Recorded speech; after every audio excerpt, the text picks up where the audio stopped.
Okay, so this video has been ridiculously hard for me to make. I have no idea how to approach this. As of the last 2 days, the Supreme Court is now going to be deciding whether same-sex marriage should continue, or whether or not denying same-sex marriage is freedom of religion. Now, the points that people often use is that, or my point is that people often confuse same-sex attraction or attraction as a whole with morality. Does the Bible really teach that who I'm attracted to determines if I'm good or bad? Now, I really want to ask you this question. Is who I'm attracted to have anything to do with morality or good or bad? Now let's break this down from a theological perspective, not just a biblical one. Morality. Good, bad, whatever you want to say it as. What morality determines how much pain did I cause? How much suffering did I cause? Versus how much good in the world did I bring? How much happiness did I bring? How much love did I bring? That's where morals come to me. What I acted upon, did that inflict people in a good or bad way? That's what a moral is to me. Now, how is same-sex attraction have anything to do with that? How does who I'm attracted to inflict the world in a good or bad way? The point that Christian theologians often bring up is that, well, you're refusing to reproduce. Okay, if we were 2,000 years ago with small amounts of population and each child was is a 50-50 chance on whether they would even be able to do anything, like whether they would live out of infancy, or like life was much shorter, much more valued back then, mostly because we needed it. We needed people, we needed workers, we needed soldiers. That's the reason we needed to reproduce, supposedly, right? Or I don't really know. I'm not going to get into orthodox mythological Christian stuff right now. I'd love to in another video. But what does my same-sex attraction have anything to do with that, right? Again, we're confusing reproducing with sexuality or sex. Has nothing to do with that. My love for a person and how much I care and hold them above people has nothing to do with reproduction. I understand that the Christian theological way of a divine marriage is that a man and a woman reproducing and therefore their offspring continues forever, or whatever the fuck it is. But that might be your framework and your ideology and your theology. Are we able to ever separate theology from morality? Are we able to separate this idea that I could tell you not to do something because it's what? Because it's what I believe? Or is it because you're hurting people or you're causing people to be happy?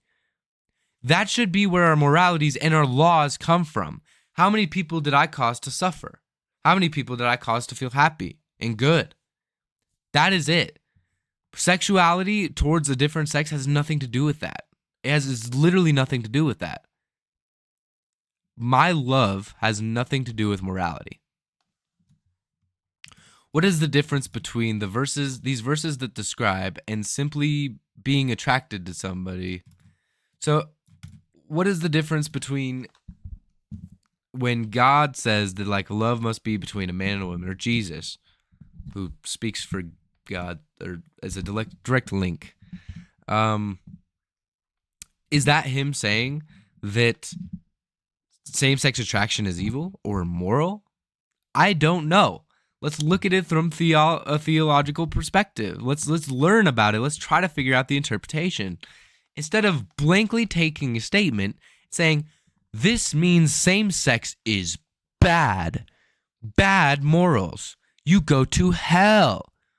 I don't think the Bible actually ever says such things. We look at Leviticus. We look at Exodus. These passages that people point to and say, well, this is a clear example of the Bible saying homosexuality is evil. What about the passages where the Bible tells you how to take care of a slave in Exodus chapter 25? Just because the Bible says something doesn't make it a moral statement. My point.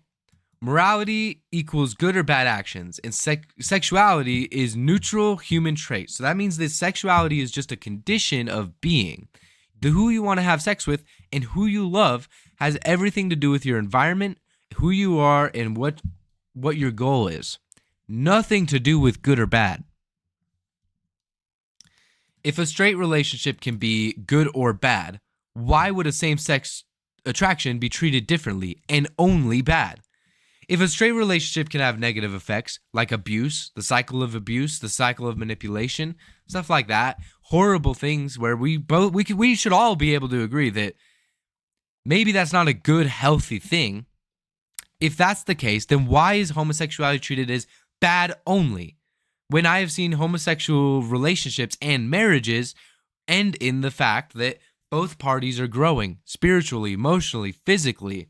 Both parties love each other. They care about each other. They benefit from one another. This seems like the same type of moral perspective that is in a straight relationship, and I would like it to be treated as such.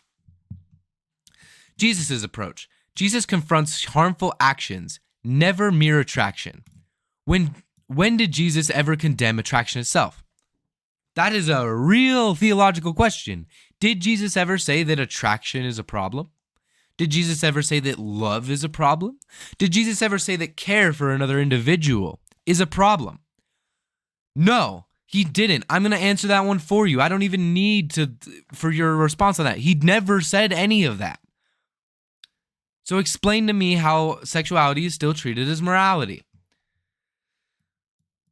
The theology versus law. Confusing sexuality with morality leads to identity-based laws. My question is, should civil law punish identity or actions that cause real harm? Should I be able to arrest you for believing in Jesus? Should I be able to arrest you for loving and caring for a specific group of individuals? Or let's not even put out the arrest, because people are going to say and be like, oh, well, that's not what these laws are about. Should I be able to prevent you from learning about Jesus, learning about God, loving and wanting to bring the kingdom of heaven to earth? No, I don't think I should be able to prevent you, because you're doing nothing harmful to anybody. Thank you. My closing point is love of God plus love of the neighbor equals moral standard, not orientation. If morality is summed up in love, how can attraction be alone be sin? If morality is summed up in love, how can attraction be sin? How can that alone be sin? Let's definitely keep that in there. This is such a mind-blowing perspective to me, because there is still so much ignorance when it comes to the religious idea that attraction equals morality or sin. I really want to see a broader theological outlook on this, including from my Catholic viewers. Please look at this and question it. Try to understand. Don't just believe in a doctrine. I mean, I totally understand where you come from and why you believe in such doctrine. But please question things like this. Don't just nod your head. This seems so dangerous, and like it's a threat. These laws, these new laws, and what they're trying to change, it is a threat to thousands and thousands of years of progress, in my opinion. I am sick to my stomach as to what's happening in the United States right now, and it breaks my heart that this is being used as an argument for religious freedoms. This has nothing to do with that. You shouldn't have the right to stop anything, prevent me from doing literally anything unless I'm hurting somebody. That's how laws should be made.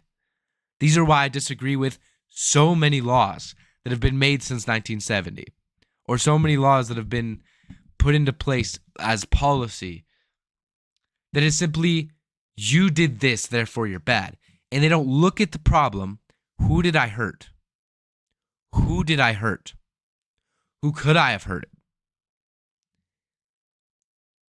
I want to see everything looked at from this lens. Why are we treating arbitrary rules as doctrine from God? Thank you all. I hope I gave you something to think about. I am going to be posting hopefully at least 4 or 5 times a week for the next 365 days. This is my journey. I care a lot about us. I care a lot about our freedoms. And this isn't to hate or push any message against any one person. This is to spread the conversation, learn more, and try to come up with a conclusion. I love every single one of you. Have a wonderful rest of your day. And again, I hope I made you think about something.